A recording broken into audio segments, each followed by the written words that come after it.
A paz do Senhor, queridos! Estamos iniciando mais uma videoaula subsídio de seu canal EBD Fácil e Motivadora. E na aula de hoje nós comentaremos a lição de número 9 das lições bíblicas adultos, que tem como título A Sutileza do Movimento dos Desigrejados. Amém? Dando prosseguimento ao nosso estudo bíblico deste trimestre, o qual estamos estudando os ataques contra a Igreja de Cristo. E hoje estaremos comentando com os irmãos a lição de número 9, a sutileza do movimento dos desigrejados. O texto áureo encontra-se no livro de Hebreus, capítulo 10, versículo 25. Não deixando a nossa congregação, como é costume de alguns, antes admoestando-nos uns aos outros, e tanto mais quanto verdes que se vai aproximando aquele dia. Verdade prática. O movimento dos desigrejados deve ser visto como um desvio da verdadeira espiritualidade que é expressa no contexto da verdadeira igreja. A leitura bíblica em classe encontra-se no livro de Hebreus, capítulo 10, dos versículos 19 ao versículo de número 25.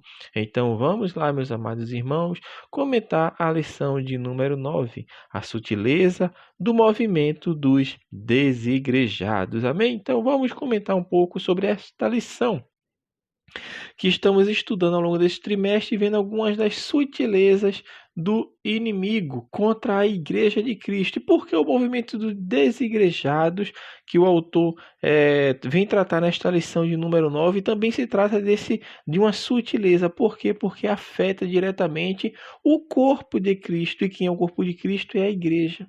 A Igreja de Cristo é um corpo que é formado por pessoas, que é formado por um grupo. E este grupo, meu irmão, que é a igreja, que é uma assembleia, ou seja, que depende sim de outras pessoas, porque ninguém pode ser igreja só, porque a igreja é um corpo. E eu sou um membro da igreja. Agora nós vamos falar sobre esse movimento desigrejado no ataque que eles fazem contra a institucionalização da igreja, contra a forma organizada da igreja, quanto à forma de liderança da igreja, porque tanto na organização quanto na liderança eles vêm atacar. E é tanto nessa forma organizacional, nessa forma física, na instituição que nós estamos falando aqui, que é o ataque que vem dos desigrejados. Mas antes de nós adentrarmos, meu irmão, dentro do tópico da lição, vale frisar como subsídio extra que há dois tipos de pessoas. Não, os desigrejados, eles têm dois tipos de pensamento. Tem o desigrejado. Porque o desigrejado, meu irmão, foram crentes que já passaram pela igreja. Foram pessoas que passaram pela igreja. Então existem dois tipos de desigrejado. Você pode ter certeza.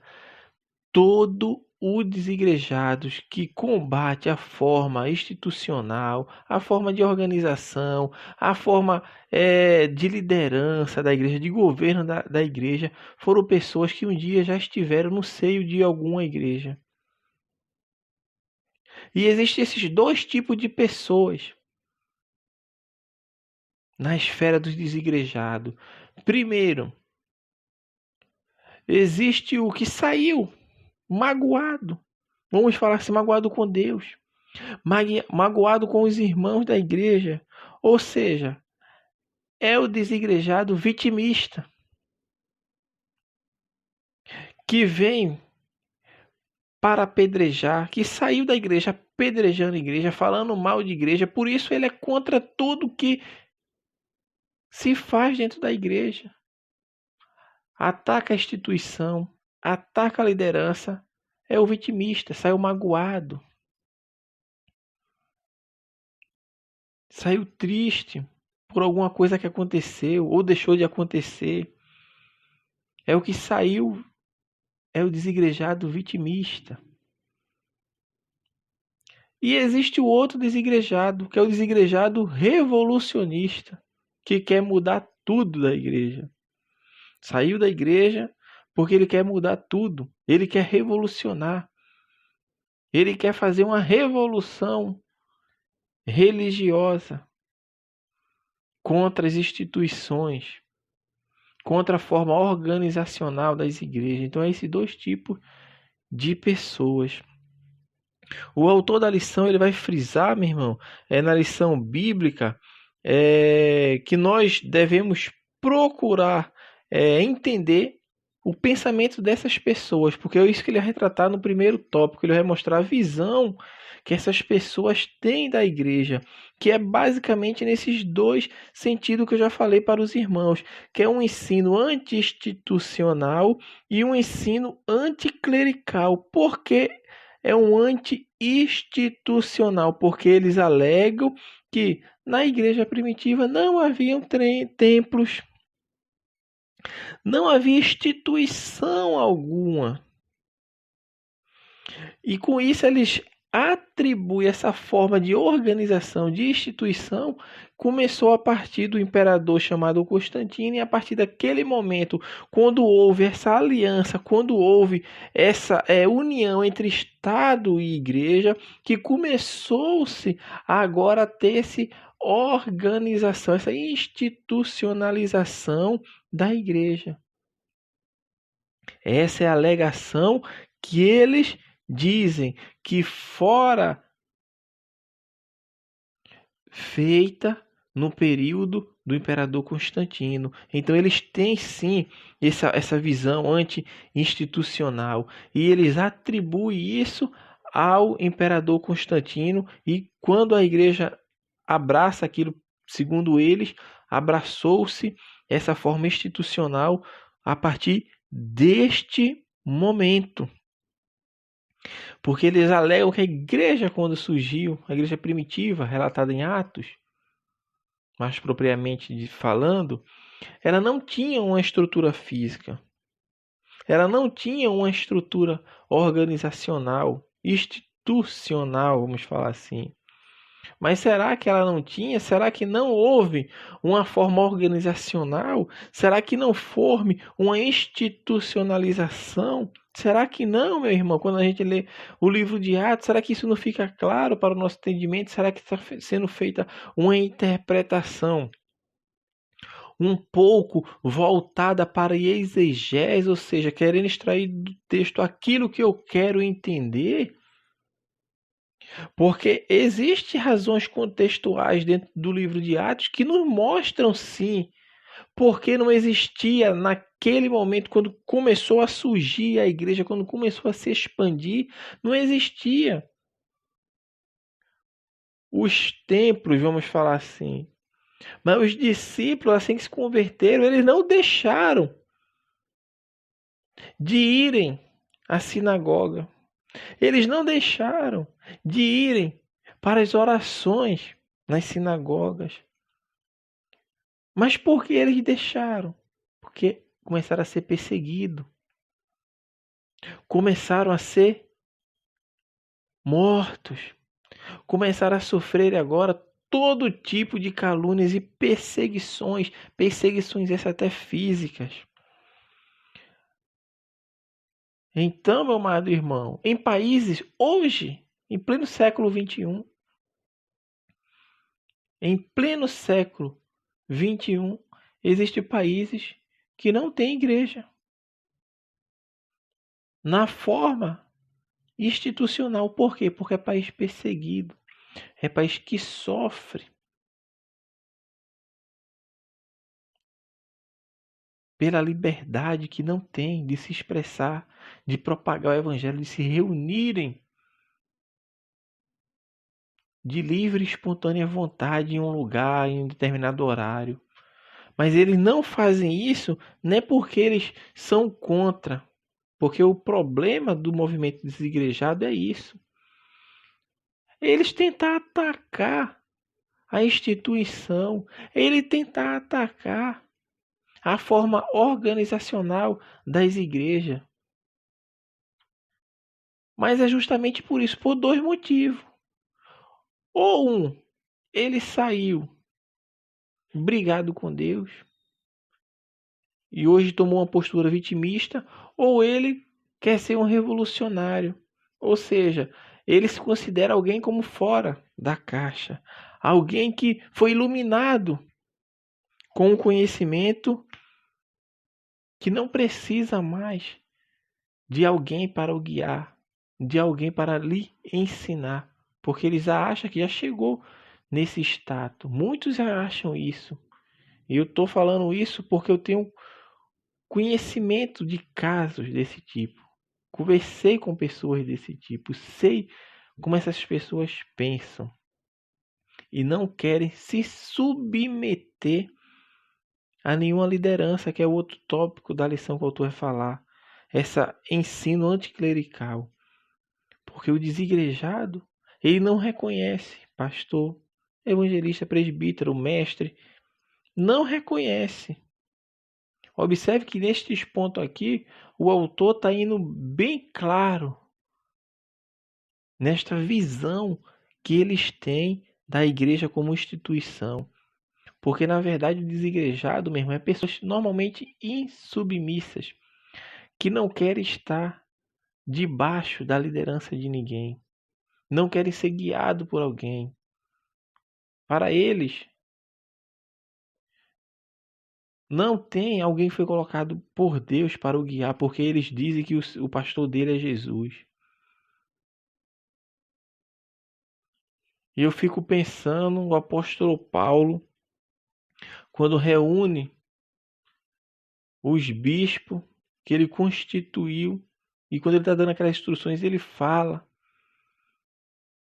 que a igreja teve um preço, e vocês devem apacentar com cuidado, com zelo a igreja. Porque Deus, o Espírito Santo que vos constituiu bispos sobre a igreja de Deus, a qual foi comprada pelo alto preço, e o preço foi de sangue. Alguém foi constituído para liderar. Alguém foi constituído para guiar o povo. Alguém foi constituído, meu irmão, para estar à frente de um grupo de pessoas. E esse grupo de pessoas é uma parte da igreja de Cristo, do corpo de Cristo. E até a origem da palavra, meu irmão, se a gente for buscar mesmo a origem da palavra igreja, que significa assembleia, vai ver que os discípulos, quando foram inspirados pelo Espírito Santo, quando foram escrever a palavra eclésia, ele colocaram ali uma palavra inspirada por Deus, que é uma palavra que nos remete a uma organização, não a um único indivíduo, porque existiria outras palavras para ele usar como igreja, falando de uma única pessoa, ou sei lá, de um único indivíduo, mas não, ele procura eclésia, que quer dizer uma assembleia, ou seja, que precisa de pessoas de forma organizadas que se reúnam. Então, igreja, meu irmão, é corpo. E corpo é composto por membros. É composto por membros, meu irmão. Então, irmão, essa é a visão que eles têm. É uma visão distorcida para permanecerem nos seus atos de insubmissão a uma liderança. Mas eles dizem que seguem a Cristo, que fazem seguem os mandamentos de Deus. Mas quem conhece o coração é Deus, meu irmão. Nós não somos as pessoas que vamos julgar essas pessoas que estão à parte de Deus. Mas nas Sagradas Escrituras, quando Jesus conta aquela parábola do samaritano, que é conhecida como a parábola do bom samaritano, a Bíblia diz que vai um homem até Jesus perguntar o que é necessário fazer para herdar a vida eterna. E Jesus diz: ué, você não tem lido as Escrituras? O que tens lido? Como diz a Escritura, o que tens lido? E ele explica direitinho Amar a Deus acima de todas as coisas e a teu próximo como a ti mesmo. E Jesus fala, está indo bem, está entendendo bem. Vai e faz assim. Amar a Deus, amar teu próximo. Aí ele vê, mas quem é meu próximo? Aí Jesus conta a parábola do samaritano. Ou seja, aquele homem ali era uma pessoa que conhecia as escrituras, interpretava bem as escrituras, mas não fazia, não praticava. Por quê? Porque Jesus, meu irmão, Deus é que conhece o coração. E o coração daquele homem era um coração ainda, meu irmão, afastado de Deus, embora ele entendesse as escrituras, interpretasse bem as escrituras, mas não fazia conforme as escrituras, ou seja, não praticava as escrituras. E outro exemplo claro também é do jovem rico. Eu guardo todos os mandamentos, mas falta uma coisa ainda. Quem conhece o coração é Deus. Deus que conhece o coração de cada pessoa dessa que saiu da igreja, ou magoado, que saiu da igreja, ou revoltado, ou que saiu para fazer, sei lá, uma revolução teológica, revolução religiosa, para tentar mudar os pensamentos das pessoas, para que as pessoas saiam daquilo. E muitas vezes isso acontece, irmão, sabe por quê? Porque a igreja falha na recepção das pessoas. Por quê? Porque uma igreja, meu irmão, que tem é muito cíclica, mas cíclica, a palavra certa não é nem cíclica, que é muito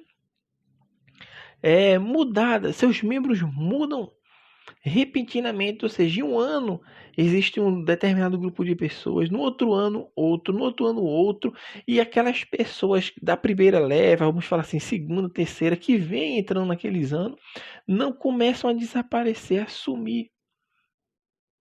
Muitos ali, meu irmão, estão se afastando e estão tomando essa forma de ser os sem igreja. Por quê? Porque quem produz o desigrejado é a igreja. É a igreja. Isso é falha. Em algum ponto, em algum momento, houve. Por isso algumas pessoas dizem, parece que a porta de entrada, de aceitação das regras da doutrina da igreja é curta. Mas as portas do fundo são largas, porque está entrando pessoas e está saindo muitas. E está saindo justamente porque vai numa igreja. A igreja é tóxica. Não tem pregação expositiva da palavra. Não tem um ensinamento correto. Não existe disciplina. Então as pessoas, meu irmão, ficam ao léu. No sentido de o que deixarem de fazer ou fazerem, tanto faz. A liderança não está preocupada com quem permanece, com quem está saindo. Não está preocupada. Tanto faz porque vai ter sempre alguém entrando. Mas do mesmo modo que alguém entra, alguém sai. E esse alguém que sai muitas vezes não está indo procurar uma outra igreja que tenha palavra, tenha doutrina, que tenha disciplina, mas não, está saindo para se transformar em um desigrejado.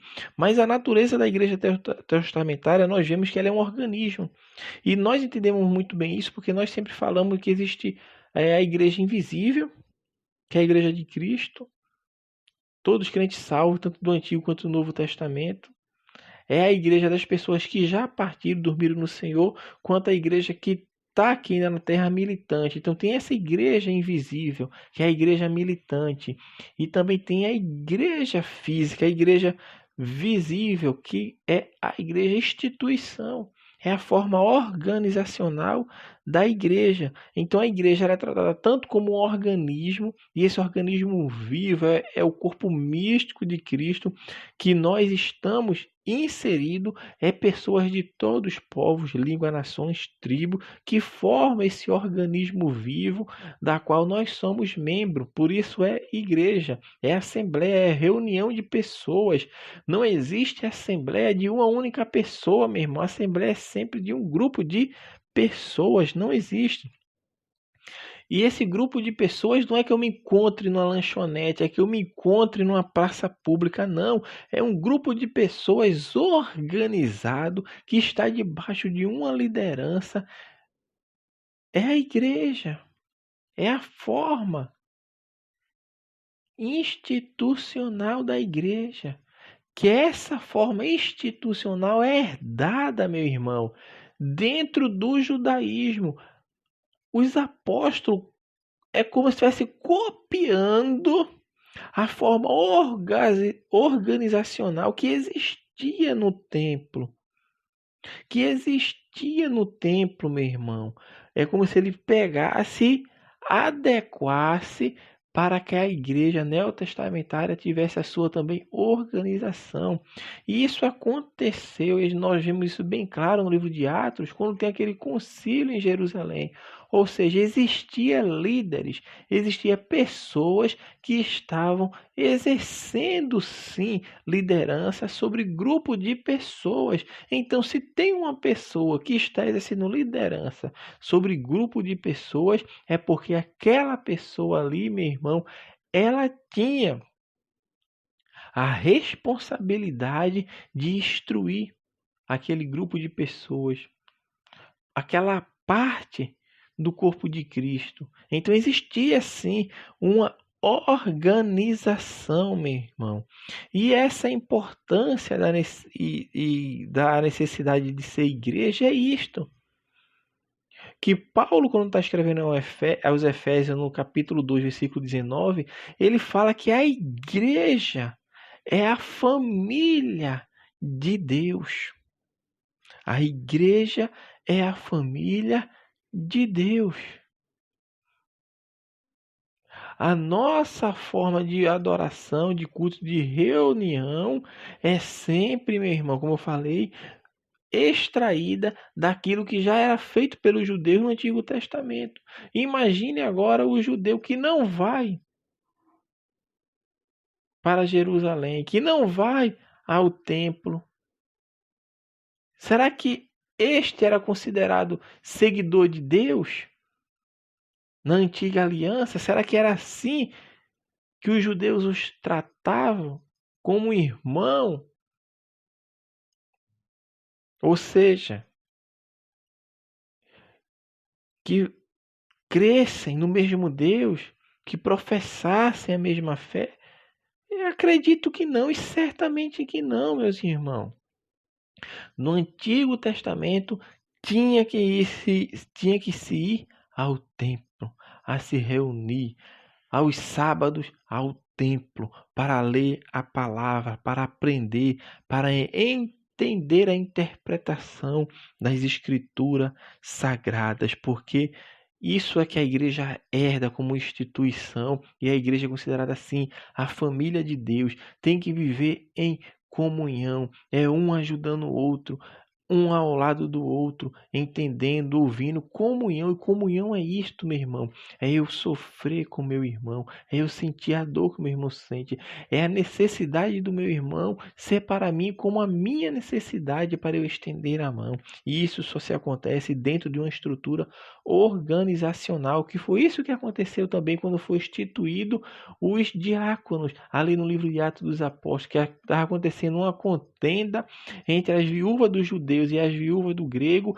e foi levantado sim pessoas para ajudar no partir do pão, ou seja, no repartir da mesa, enquanto os apóstolos estavam encarregados da palavra. Tinha outros que iriam servir à mesa, ou seja, ia organizar aquilo ali para que a igreja não viesse a desfalecer, mas que houvesse sempre união e comunhão. E a igreja é esse agente sim de salvação de Deus. Não é que a igreja vai ficar enclausurada nas quatro paredes, não, porque isso não é a missão que a igreja tem.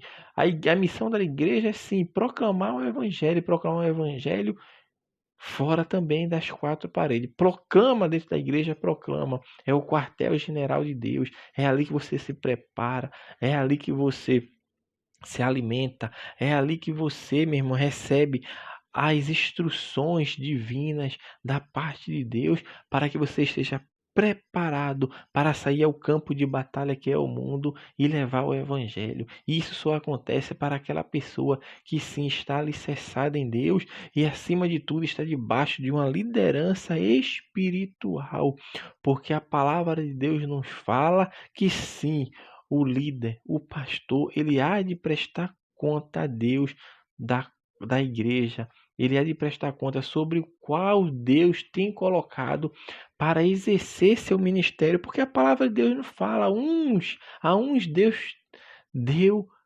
apóstolo, profeta, evangelista, mestre e pastores. É Deus quem dá. É Deus quem dá. É Deus quem dá, meu irmão. E ninguém toma essa honra para si, a não ser aquele que é chamado por Deus. Então, muito desigrejado existe por isso que eu falei desde o início. Revoltados, saíram magoados, feridos por alguma coisa. Outros querem causar uma revolução. Outros porque não foram separados para o ministério, porque não têm o chamado de Deus. Aí vão ser contra tudo e todos.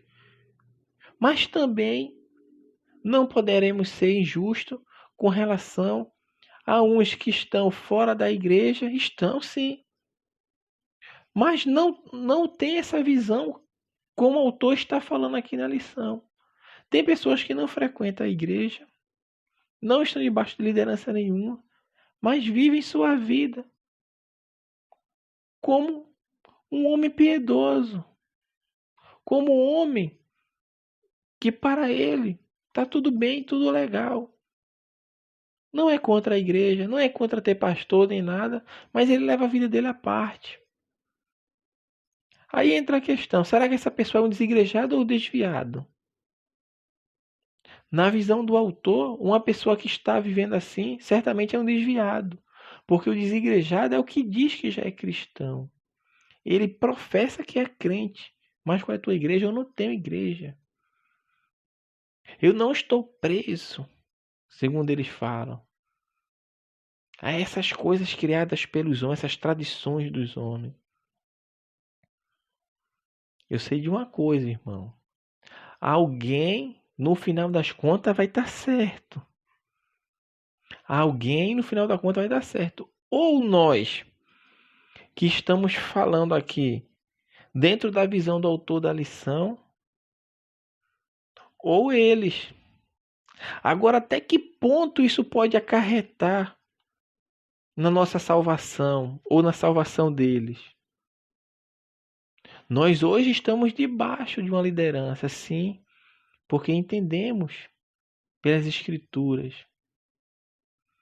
E alguém vai prestar conta da nossa vida. É claro que cada um vai responder por si, mas aqui nós estamos falando na figura de um pastor, de uma pessoa que está na frente de uma assembleia de pessoas.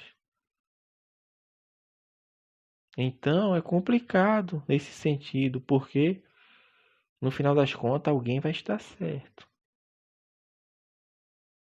Alguém vai estar certo. Entretanto, quem não se submete a uma liderança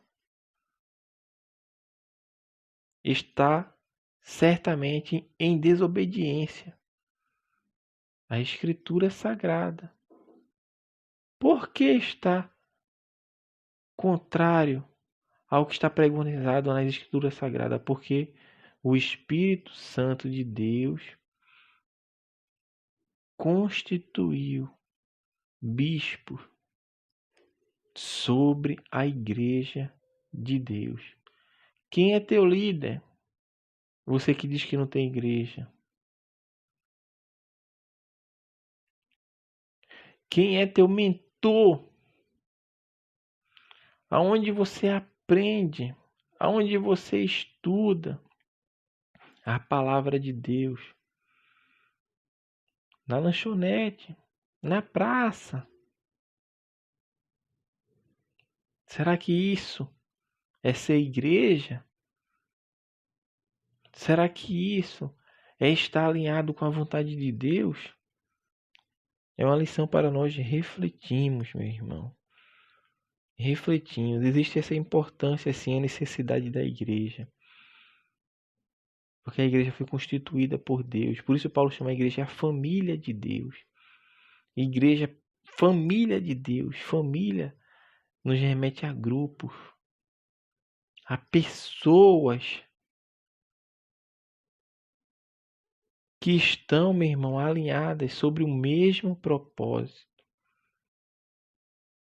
Então, a forma institucional da igreja e a forma de governo da igreja, meu irmão, só é ler o livro de Atos, que fica bem claro que sim, a igreja, ela teve organização, ela teve governo, ela teve pessoas que estavam à frente do ministério para fazer aquilo que Deus tem ordenado, porque foi Ele quem constituiu sobre a igreja. E ninguém só a igreja, ninguém só a igreja. Eu sozinho não sou igreja. Você sozinho não é igreja. A igreja é formada por pessoas. Então essa falácia de eu que sou a igreja. Vai à igreja hoje não, eu que sou a igreja. Não, você faz parte do corpo. Mas a igreja, no sentido de corpo místico, ela é formada por uma assembleia, por uma reunião de pessoas. Nós aqui não fizemos, meu irmão, uma etimologia sobre a palavra eclésia, mas vamos deixar isso em aberto para os irmãos pesquisarem, porque os irmãos que nos acompanham, nos escutam, certamente têm material desse tipo para estudar a raiz da palavra eclésia e por que usou-se a palavra eclésia para falar de igreja. Nessa palavra eclésia você já mata, porque é assembleia, reunião de pessoas, mas não somente isso, é uma forma organizada, debaixo de uma liderança e que tem o mesmo propósito. Então é tudo isso, meu irmão. Então, meus amados irmãos, nós estamos encerrando mais uma lição do seu canal EBD Fácil Motivador. Na lição de hoje comentamos a lição de número 9. A sutileza do movimento dos desigrejados. Que Deus abençoe os irmãos e até a nossa próxima aula, se o Senhor permitir.